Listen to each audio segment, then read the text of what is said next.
So, before we move on to understanding current treatment options, Dr. McKay, what are the goals of advanced prostate cancer treatment and how do they vary by patient?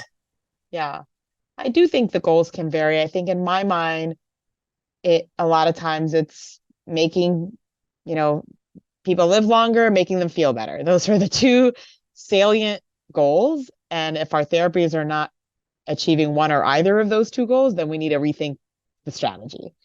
So, but different people are different, and they may weigh the risks and benefits of any given therapy, or the slated benefit with the slated risk with a through a different lens. And I think it's critically important to ensure that you're having those communications with your doctor about the things that matter to you and the things that are really important to you, especially for people that have advanced prostate cancer.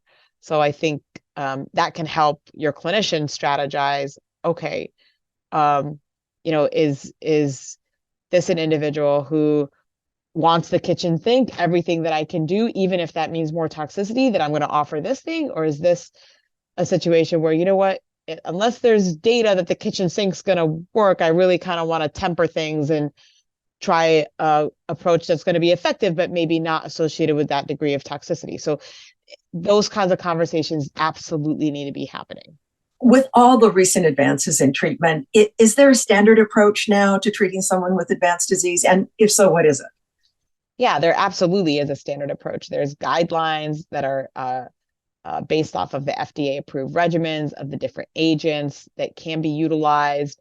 There's data regarding sort of sequencing, though I think there's more data that needs to be had on sequencing. There's guidelines around when to do germline testing, when to do tumor profiling, when to integrate PSMA PET imaging, the standard, hormonal agents, how to use them. So I do think that there are there's a set framework of appropriate management and treatment, but there's a lot of personalization that is overlaid on top of that rubric, and I think that's the art of medicine.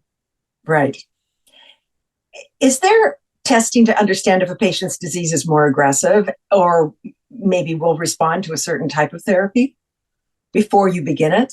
Yeah, a very good question. And I think predictive biomarkers, as you described them, there are several for men with prostate cancer, but there's not a ton of them. So we know that homologous recombination repair alterations, HRR, gene alterations, particularly BRCA1, 2, PALB2, we know that those are biomarkers of response to PARP inhibitors. We know that patients who have high tumor mutation burden or have mismatch repair, that those are markers of response to immunotherapy. We know that if people have a certain level of PSMA PET avidity on their PET scan, that's a biomarker for receiving lutetium PSMA. Those are the main biomarkers that are actually in use in the clinic to date. But I think there's a lot more that I think are being explored, from mutations in the androgen receptor or amplifications in the androgen receptor being potentially predictors of response to different degraders, different kind of hormonal agents. There's certain tumor suppressor gene mutations that may predict that patients may do a little bit better with chemotherapy. So there's other markers that are being looked at, but they don't have the same robustness as the BRCA1, 2, and other ones that I talked about. Yeah. Yeah. How does a patient's health and lifestyle impact what treatment approach is right for them? I mean, health and lifestyle, diet and exercise, nutrition, sleep are so important. I think that, one of the backbones of treatment for hormonal therapy is androgen deprivation therapy. There can be negative consequences with regards to muscle mass, bone mass, other things related to that therapy. So I think it's critically important for patients to maintain a healthy diet, making sure they're getting appropriate exercise, weight bearing, resistance training. And I think too, this helps people with their functionality, with their ability, their reserve and ability to tolerate treatment or tolerate more aggressive treatment.